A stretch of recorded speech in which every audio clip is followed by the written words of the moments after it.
রাঙ্গুনিয়ায় প্রথমবার এসেছি এমপি হিসাবে, এই জিনিসটা সঠিক। কিন্তু আমরা আজকে যে জিনিসটা দেখলাম, মানুষজন এখনো ওই নির্বাচনমুখী রয়ে গিয়েছে। আশা করব যে আস্তে আস্তে করে মানুষজনের মাথাটা একটু ঠান্ডা হবে, সকলেই আবার সাধারণ জীবনযাপনের দিকে ফিরে চলে যাবে। তো সবচেয়ে বড় জিনিস, যেই শপথ নিয়ে আমরা এখানে এসেছিলাম, যেই কথা, যে ওয়াদাগুলি দিয়ে আমরা রাঙ্গুনিয়ায় নির্বাচন করেছিলাম, সেই ওয়াদাগুলো যেন আমরা পূরণ করতে পারি, সেই জিনিসটা লক্ষ্য রেখে কিন্তু আজকে এখানে আসা।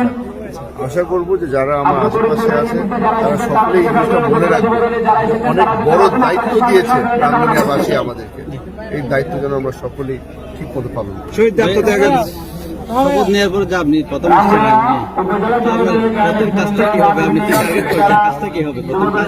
আজকে প্রথম আমার কাজ ছিল শহীদদেরকে সম্মান দেখা। আজকে শহীদদেরকে সম্মান দেখিয়েছি। কালকে প্রশাসন যারা যারা আছে সকলের সাথে আমার বৈঠক আছে। আপনারা সবাই জানেন আমি কি ওয়াদা করেছিলাম। এখানে আইন শৃঙ্খলাটাকে দ্বিতীয়ত হচ্ছে